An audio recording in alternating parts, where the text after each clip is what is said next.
And surprisingly, Emily legit recited the same unprompted answer as everyone else as I had a call with, and it totally caught me off guard. I was expecting her to voice on the side of logic with me, and she agreed with them, and she instilled the confidence and affirmation I needed that me being laid off was the best thing that's ever happened to me. The Perspective Podcast is fuel for your mind and creative grind. Each week, my guests and I provide the skills for thinking bigger, overcoming adversity, and making an impact with your work. What's going on? You're listening to episode 152 of the Perspective Podcast. My name is Scotty.D.Russell of Perspective Collective, and I'm here to help you build a killer side hustle and elevate your freelance game. At the end of each episode, I share a listener of the week, so stick around to figure out how you can get a permanent shout out on a future episode. And to those of you who celebrate, Merry Christmas to you. All right, I hope you're having a splendid little holiday right now with your friends or your family or wherever you are. And I appreciate you taking the time to jam out with me for this little special episode. It is a special one, I promise you. Quick announcement, we're a little over 2 weeks out from the public launch of the 3-month Side Hustlers Coaching Program 2.0. Public open enrollment begins January 6th through the 12th. However, if this interests you even the slightest bit and you want to learn more, I promise you, you're going to want to be on the A-list waitlist well before. Trust me. More on the coaching program details briefly in the outro of this episode, but to dive into this one today, I remember like it was yesterday, 2 years ago to be exact, on this date, on Christmas morning, 2017. Emily and I, my wife, had just gotten back from Christmas at my parents in the morning. We usually go over there, open gifts in the morning, and we just got back to our house. We're opening up our stockings that we're giving to each other and giving stockings to our cats, Lucy and Flora, of course.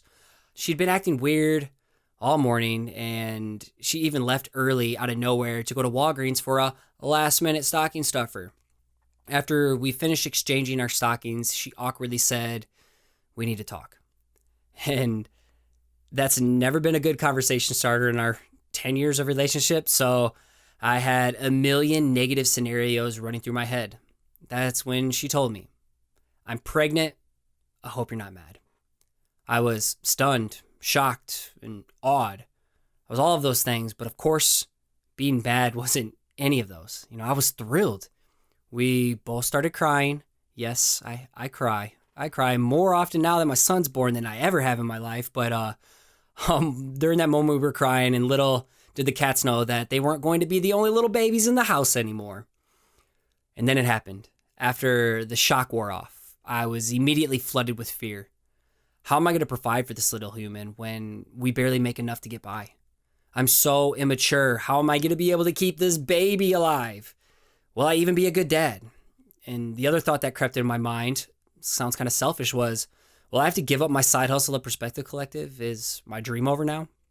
Fast forward 2 years, and here we are with this little pizza roll of ours being promoted to Big Brother in May 2020. And clearly the dream is still well and alive and thriving more than ever, and more on that in the big announcement portion at the end.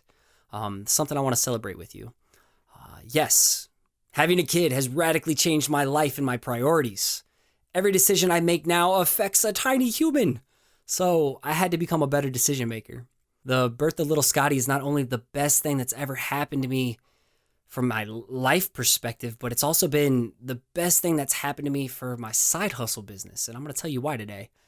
I've had this idea for a while now, and as I record this, it's early December, and my wife kind of sat down and noodled on this idea, and I wanted her to weigh in with her opinion. We did this around Thanksgiving, and together we compiled, this was a long list, but I kind of compiled them into something more short and condensed and concise. So we compiled 4 life-changing lessons our little Scotty has taught us over the past 2 years, which radically elevated my side hustle. And yes, this is what he taught us. This is what he taught me.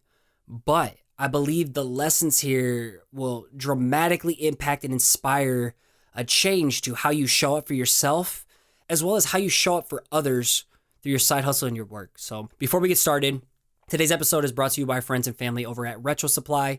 They're the leading provider of Illustrator, Photoshop, Procreate, and Affinity design resources to make your work stand out in a fraction of the time. It's never too late to add new tools to your tool belt, so take advantage of 20% off with my never expiring promo code Scotty with the Y, not IE, not like Scottie Pippen, Scotty with the Y 20 through the special links in the show note or my Instagram bio. Thank you, Retro Supply. And again, you can find the sponsor link as well as show notes of this episode over at perspective-collective.com/152. And do me a favor, if you vibed to this one today, if you found these lessons to be helpful for you and reflect your life too, spread the good word by taking a screenshot or a video of you listening, or better yet, working to this in the background. Let me reshare your work. Tag me on Instagram, perspective_collective, no vowels, or perspective podcast, so we connect. And again, I want to reshare the love back. As always, keep an open mind and act on anything that inspires you today. Let's go, ho, ho, ho, ho. That was horrible.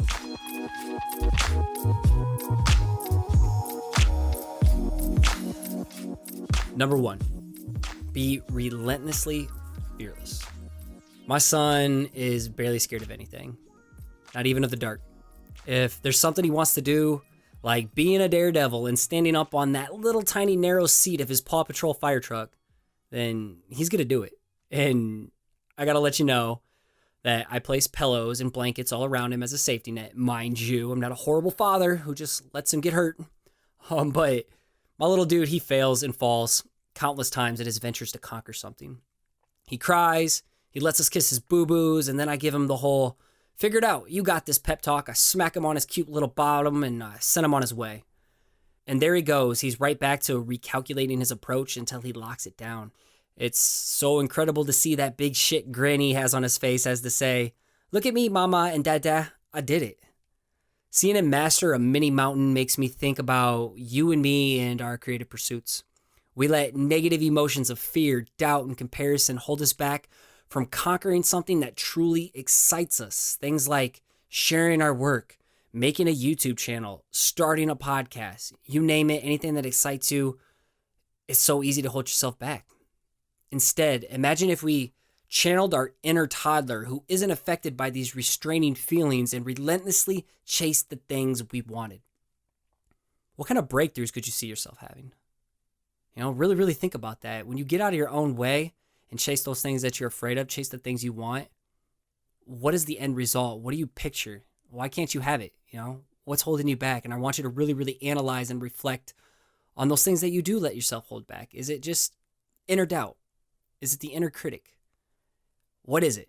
All right. I want you to really, really navigate these thoughts and these feelings and put it into action going into 2020. Everything I say today, I hope you put it into action, especially this one, because little Scotty has reaffirmed an important lesson for me, and I hope he affirms it for you, or at least enlightens you that failure is a key ingredient for triumph. You can't be successful without falling on your ass a couple times to figure out your process and figure out the whole creative process in general, okay? Failure is all a part of the process, and true failure, I believe this was J.K. Rowling, true failure is never attempting to do something in the first place, letting that fear hold you back from ever attempting it. So to me, that's true failure, is giving up or never trying. Lesson number 2 from this little dude is enjoy the little things and celebrate small wins.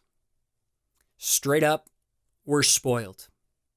And we take things for granted all the time, and I'm talking about me here too. We expect convenience and things to always go our way. We're entitled. We lose sight of how blessed we are, and we neglect when the smallest amount of good fortune crosses our path because, I don't know, it's so easy to get wrapped up in the negative shit in our life. Why do we spend so much time dwelling on the negative of like, how could things get so much worse when maybe someone just opened the door for you, while you're whining and complaining? So it's funny how these things work. I don't fully understand the psychology of why we're wired this way, but what I do know is my son doesn't operate this way. And I hope this perspective he's given me is something I can instill back into him as he gets older and starts to become more influenced by the world around him. The smallest things in life, like giving this little dude a choice between 2 flavors of puffs. You either get blueberry or strawberry. What do you want? But like giving him that choice just makes him light up with enthusiastic chuckles while he's clapping his hands. He has this low chuckle like when he's like super stoked about something. And man, it just like, it makes my day seeing him just enjoy the small things. And he also shows me how much joy can be sparked from the smallest wins, like at night when we're picking up toys, and putting things away. I taught him how to like put these wooden blocks in this container where they live. And now it's like he's tossing these consecutive wooden blocks in a container at the end of the night in a row while I'm screaming out Kobe. And every time he puts one in there, he just like roars with approval and excitement, and he's clapping his hands like, yeah, I did it. And we just give him rounds of applause. And it's just little things like that, from the smallest wins to the biggest wins, like him recently learning how to crawl down steps because crawling up was too easy. You know, there's so much joy watching him with these small wins and these big wins. And it makes being a dad just so awesome. And it challenges me. It challenges me to notice and appreciate every little bit of good that flows through my day, because I'm so fortunate to live the life I'm living and doing the work that I love doing, and speaking to someone like you on the other side who gives a shit about what I have to say, even though that baffles me at times. You know, who am I to be here? But he helps me practice more gratitude. And if you've been following me on like my Instagram posts and stuff lately and wondering what the hell's going on in my life, well, today you're going to hear all about it. And it's because of these things, because of my son, that gratitude is becoming even a bigger staple in my life. And so I want to remind you that there's magic in the little moments and small wins that your side hustle pursuits produce. All right, you're going to experience them all the time. And it's important to not only acknowledge them, but celebrate them. You know, celebrate them in whatever way it is. Have a glass of wine, eat a piece of pizza, write it on a calendar, mark it. I don't know, give yourself a gold star. It's important to acknowledge them because progress is progress. All right, progress is progress. And I think that's important to remind ourselves at times, especially when we're getting too wrapped up in social media and comparing ourselves to other people and the progress they're making in comparison to, you know, maybe the progress we're making, because we're at different parts of our journey at the same time. So moving on, number 3, stay curious and stay learning. Wow, little Scotty, you know, this little stinky boy, he loves the toys we get him. He's weirdly more captivated by how ordinary items around our house function. Like, for example, this kid will spend hours closing cupboard doors. Ones we specifically don't lock, like the pots and pans where he can mess around in, not the chemical, well, we're chemical free home, but not like the dish soap or something like that, or the oil shelf. But I digress. You know, he'll also spend hours like taking lids on and off mason jars, trying to flush the toilet, and most importantly, he's always trying to poke my belly button to see what it does. And so I poke his back at the same time. It's pretty funny. But he's so freaking curious. And he's so obsessed with learning. And I love watching his tongue hang out like Michael Jordan jumping from the free throw line to dunk it, as I envision those little gears just turning in his mind as he attempts to figure out the world each day. Now, think about how crucial education, or the lack thereof, has been to get you to where you are today. And it really got me thinking, watching this little dude learn every day. I'm like, damn, you know, where have I applied myself in learning outside of the school setting? If you're in college or high school listening to this, or wherever you're at, that's dope. Really invest in yourself. Like, you know, you got to pay the tuition to get the knowledge that you're there for. But, you know, learning comes outside of school. True learning comes outside of school. And over my past 5.5 years of building Perspective Collective as a side hustle, I can proudly say that I've been self-taught in everything I took initiative to learn. These are things like social media, how to leverage these platforms and find my voice. Things like hand lettering fundamentals and taking courses and workshops, email marketing, copywriting, audio, podcasting, etc. You name it, I've been learning it, and I chose to learn it. I didn't have to learn these things. I chose to because I saw the growth and the opportunities they yielded. And knowledge is power. That's another thing I've learned. Relationships are everything, but knowledge is power. The more we strive to learn, the more value we can create for people, which puts us in a position to thrive in what we do. Instead of being the starving artist, we become that striving artist. You know, like the podcast from Lauren Hom and Stefan Kuhns. So if something piques your curiosity, invest in yourself by taking the time to learn it and see where it can lead you. I think you may be surprised, because I didn't know half these things I've been learning over the years were going to lead me to where I am right now, and what I'm going to share with you in a little bit. Building the suspense. Woo! All right, number 4. Or is it the last one? We'll find out. This is a quote from Alan Watts I recently found online. If you don't know who Alan Watts is, he's such a wise soul, philosopher. He says some things that just blows your mind and makes your head hurt. I'm like, wow, wow, this guy's making some sense. Stop being so tapped in and brainwashed by society of what they feed us. So, but he states this. This is the real secret of life. To be completely engaged with what you're doing in the here and now. Instead of calling it work, realize it's play. And that was so powerful for me. So when my son, Scotty, when this little ham sandwich of ours, when he plays hard to the point where nothing around him exists, as he is just so lost down the rabbit hole of his imagination, with that tongue hanging out, unless of course he's wrestling his dada, then I'm in the picture there. But or if I'm chasing him, he'll go run to his mama. But this little dude gets so lost in his play that he gets a wee bit frustrated when you try to snap him out of it in order to change his diaper or to make him dinner, give him a bath. And rightfully so, you get so lost in something you enjoy. It's really hard to break that concentration to come back to reality. So I got to ask you, how often do you get lost in play? Or is the work you even force yourself to do play at all? Is what you're showing up to do for your side hustle, is this play? Are you enjoying it, or is it a burden? Things to really noodle on.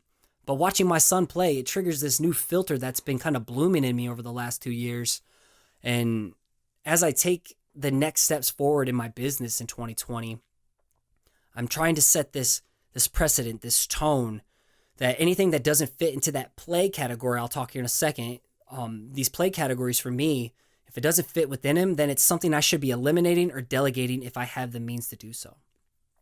And so play for me, I'm so grateful to have tapped into these sources of play, like creating, drawing, and designing. I forget how much I love this stuff if I haven't done it for a while. Things like podcasting, I love this. Even though the writing part and doing the outlines isn't always the most fun, or scheduling and all that, it is what it is.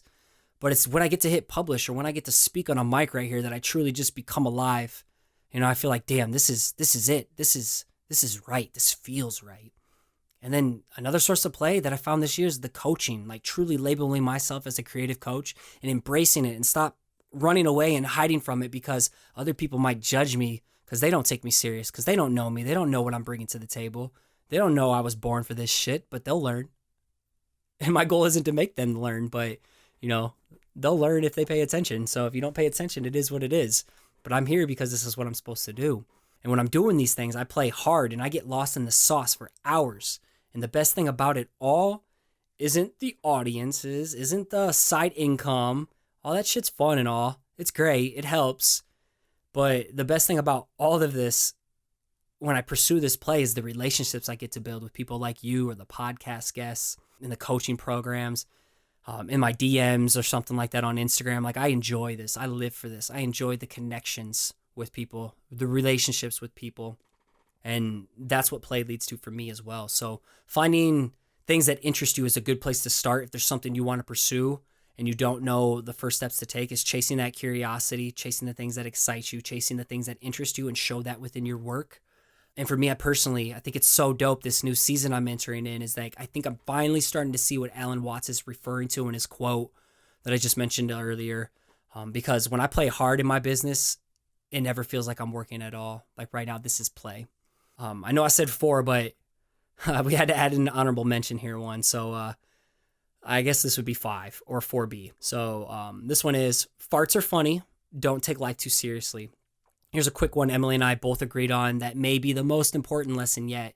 So my son, little Dougie Fresh, aka Trey Money. If you haven't learned by now, I got 30,000 nicknames for this little dude, this little stinky dude. But he's affirmed our beliefs that farts are funny because, man, does he sure laugh and look our way when he breaks a little toot. It's so hilarious.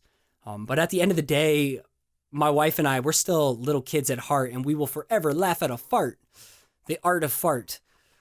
That could be an awesome book title. But anyway, his precious reactions to his little gusts of wind remind me to not take shit so seriously all the time. Literally and figuratively, and you shouldn't either. And this is where I want to pivot to the big announcement part. If you're still with me, I hope you found some value in that. But here's the big announcement. And honestly, it's been the biggest blessing in disguise. Remember when I said the announcement of little Scotty's birth instilled fear in me that my days of side hustling were over? Yeah, I was totally wrong. Dead wrong. Extremely wrong. Instead, it set me on this laser-focused trajectory to where a potential devastating crisis recently has turned into a life-changing opportunity. And this is the first time I'm able to publicly talk about it, as it builds off of episode 149 that I recorded November 1st, all about winning the war inside your head. And in this episode at the end, I talked about just how crazy and chaotic life has been between finding out we were expecting like late September, I think it was like September 29th, all right, to launching the coaching program on September 30th, to a couple days later doing my first live podcast on October 3rd, the same week of finding out we were pregnant, finding out she was pregnant, launching the coaching program, doing the live podcast, like all within that week. It was just so much. And then once I got home from Creative Works Conference and the live podcast, we scrambled to find a new home that we could expand into for the holidays. And then at episode, we had just finished closing on our home. You know, things were great. It was a challenging but exciting season we were entering in. And while it's chaotic, things were moving oddly smooth for how fast things progressed. Or so we thought. Literally, we said to ourselves, like, wow, things are going weirdly smooth. Like, could something weird happen here? Like, who knows? It's just too weird for how easy things have been going for us. Stressful, but easy. And that was November 1st when I recorded that. A few days later, November 4th to be exact, which was a week after we closed on our new home that doubled our mortgage because we needed more space. I was sitting in my day job cubicle when HR came to my desk and asked to speak to me. They strolled me down the hallway, a very quiet, weird hallway that day. It just felt weird. And they sat me down in the back office with the president of the business that I was located at. They informed me that corporate was doing widespread budget cuts due to sales being down, and they also wanted to get ahead of the 2020 forecast, which wasn't promising. So with that being said, they proceeded to eliminate our entire marketing department out of nowhere. No sign, no warning at all. None of us knew it was coming. You know, total blindside. It was a complete shock to me, but even more so to my pregnant, emotional wife. So much for a safe job out there, right? All right. If your parents are out there, or your loved one out there, and they're preaching, you know, stay at a safe job, I learned the hard way. There's no fucking safe job out there. There's no safe job at all. And that'll lead me to this next part. So for the first 2 hours after I got canned, I was in panic mode because I was terrified that we were about to lose the house that we just closed on. Hence why I haven't been able to talk about this until after we moved in on December 13th. I don't want to screw anything up with the banks. Despite being overwhelmed with negative emotions and thoughts, after those first 2 hours of panic, I went to work. And this is where massive action and fear and scarcity mindset both come into play. So in my mind, the more I spent time worrying and playing the victim, the quicker the window of opportunity would close. And take that to heart for yourself too when you find yourself playing the victim. All right? When you whine and complain and you worry about things you can't control, you're losing the ability to control the opportunities that could be coming your way. So take that to mind. That's another lesson I want to share.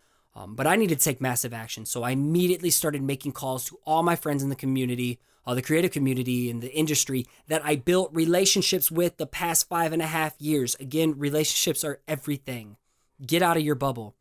In my mind, I felt that step one for me was to redo my resume.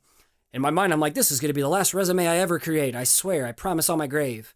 And with that resume, I needed to create a web, UI, UX-based portfolio to land a good paying, safe job to get us a steady income to get by for at least a year or two to pay off our debt goals and have my family straight.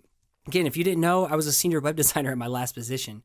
Again, you never saw any of that work. It's just what I did because I thought it made me safe in a position that I could make money in to provide for my family, yada, yada, yada. But after that debt was paid off, I'd be able to take the risk and make the full-time leap, you know, into doing Perspective Collective.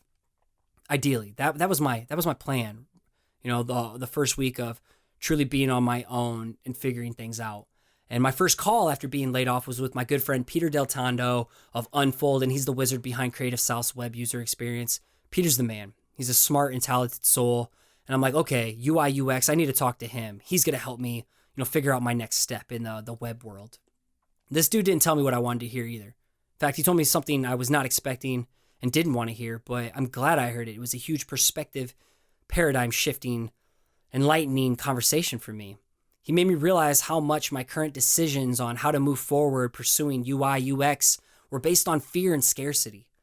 My heart and gut wasn't into web design at all. And writing a resume, even like the first 5 minutes of me trying to write it on Indeed or like do a nice design one in InDesign, it sucked the joy from me. I despised it. I hated every second of it. It made me feel gross.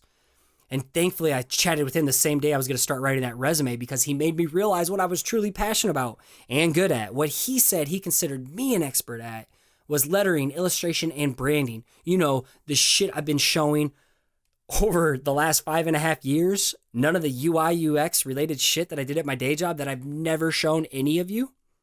Weird how hearing someone else say this, it made sense. But I couldn't see it. I was blind to it. And he was the first to tell me, out of many, that maybe this is a sign you need to do your thing full time. You haven't been building this over 5 years for nothing. I may be paraphrasing that, but that's pretty much the theme people were telling me.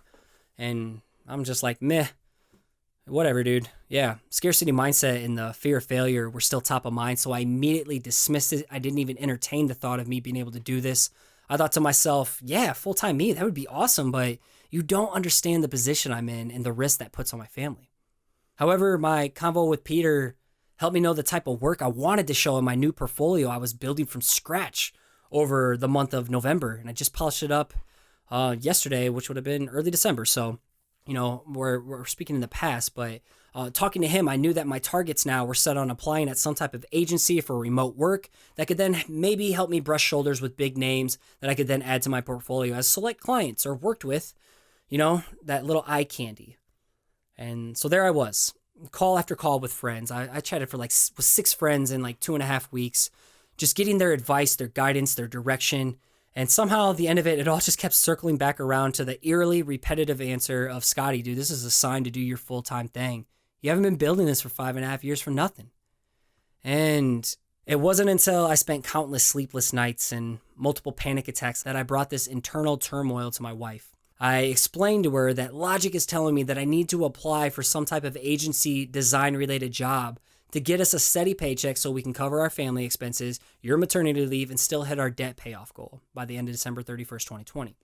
However, my gut and heart just weren't into it when I attempted to write a new resume for this lettering, branding, and illustration job. It felt off again. It felt gross. It didn't feel right. And it was stressing me the hell out. And going full time was what I've always wanted. It's what I've had in my mind that I've been working towards, but the main thing holding me back was the fear of not only failing myself, but failing Emily and our kids and having them feel like I lost the house or something. Like, these things really terrified me. They keep me up at night. And surprisingly, Emily legit recited the same unprompted answer as everyone else as I had a call with, and it totally caught me off guard. I was expecting her to voice on the side of logic with me, and she agreed with them, and she instilled the confidence and affirmation I needed that me being laid off was the best thing that's ever happened to me. She said, if it doesn't work out, the worst thing that'll happen is that you have to get another job. Boom. Sold. Let's go. It's me time. So it's all about the sign and the shove from the universe, and me getting laid off out of nowhere was the universe shoving me into action before I was ready. And that's another key lesson. You got to start before you're ready. If you wait till you're ready, you'll never get started. It's never going to be good enough. So start before you're ready, figure it out along the way, as opposed to my original plan of leaping on my own terms a year or two later, post-debt and everything, all that shit. So while it's terrifying to say, I'm publicly celebrating this milestone with you. On January 10th, 2020, aka when my severance package runs out, I'll officially be making the full-time leap to coaching and freelance. And I have goosebumps as I say this. It just fucking feels real.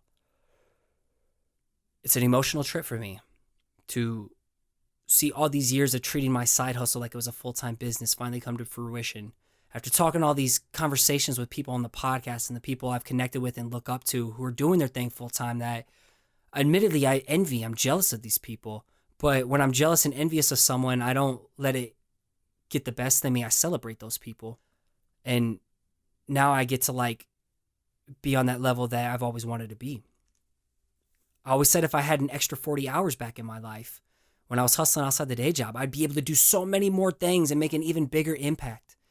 And it's funny because the universe was listening, and it seems to always give me the gift of what I needed, but often disguised behind the mask of adversity. And the best thing about this that makes me so fucking proud of myself is that I've blazed my own path and I did things my own way. Even though there was years I'm like, man, maybe I have to follow the path of this person. Maybe I need to do what this person's doing. But no, I've done things my way. And that's what's cool about it. And I've connected with incredible people like you along the way that have supported me. And I hope I can bring that support back and make you proud. You know, not only my wife, my parents, my son, and myself, but I want to make you proud. And I want to help you bypass the years of hurdles I've had to bypass to get to where I'm at right now. So like all these lessons my son taught me and my wife over the past 2 years, they played such a significant role in leading me to this opportunity over this past year. Like 2019 was a big year for me, and it's because of my son, a lot of it. So my hope is that these 4 little lessons of being relentlessly fearless, enjoying the little things, stay curious and stay learning, and play hard can play a significant role in helping you take the next step in your creative grind in 2020. Let's climb some new mountains together and celebrate the little milestones along the way. Eventually, we'll get to the spot where you can appreciate the view at the top, and then we'll just start the whole process all over again, but together, all right, together. PC family, I hope this was a little bit of holiday spirit injected into your day and a boost that reaffirms that you're headed in the right direction and closing the year off on a high note. And if you've been following my journey for a while now, you know how hard I've worked to get here, to even have this opportunity to share this win with you today, this milestone with you today. You know, especially if you've been there since the beginning when I posted on Instagram in my blogging days. You know, this has been my dream to work for myself, creating meaningful work for people I care about for such a long time now. Keywords, meaningful work for people I care about. And if you have a similar dream or you just have that craving to do more outside your day job to be creatively fulfilled, then now's the time to take yourself and your side hustle pursuits more seriously. Breathe new energy into your side hustle by applying to be in the Side Hustlers coaching program that takes place January 20th through April 12th. 3 months, going deep. I'll be teaching you and 11 other students not only how to create a cohesive body of work you can leverage long term, but I'm going to show you all my tips and tricks for time management, promoting yourself, growing an audience, and getting out of your own way so you can grind and shine. More importantly, you'll not only have direct access and coaching from me, but you're going to be surrounded by like-minded creatives in an intimate setting who'll keep you accountable to get the results you want. And I mentioned before that the public launch for enrollment is January 6th through the 12th at sidehustlerscoaching.com. But trust me when I say this, that you're going to want to be on the A-list waitlist well before that to put yourself in a position to claim that early bird rate. I'm going to teach you how to thrive in the long game and get the results I've gotten in a fraction of the time if you're ready to invest the time and the energy to do the work. This is the season of you. 2020 is your year. If this sounds like the spark you need to get the breakthrough you're wanting with your side hustle, to potentially get to the point where I'm at, who played the long game for 5.5 years and now can say I'm taking the leap to do things myself, okay? I'm going to be full-time me. If you want to be on this path as well, then sign up ASAP over at sidehustlerscoaching.com. And if this show has helped you along your creative grind, there are 2 ways you can support what we're building here. First up is by financially supporting the show over at patreon.com/perspective podcast, like my family at Iron Bean Coffee Company does.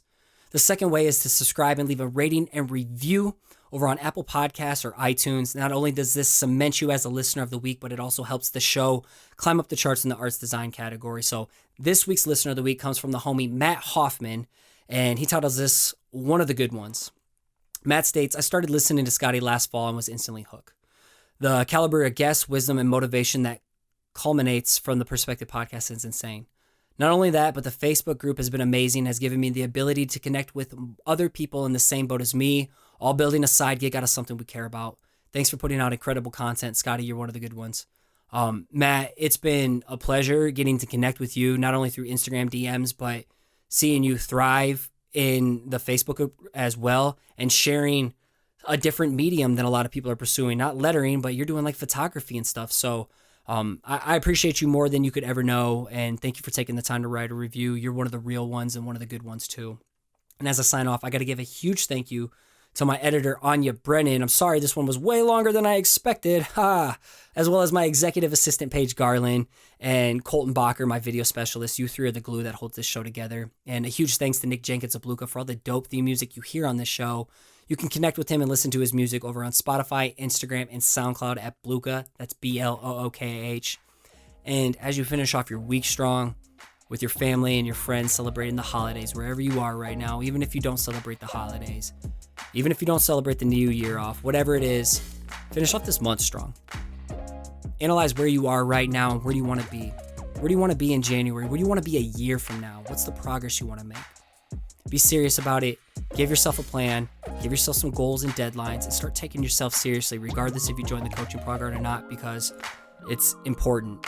All right, I'm trying to show you what consistency looks like and what it can yield to. So keep showing up, keep putting in the work, and keep creating. You got this.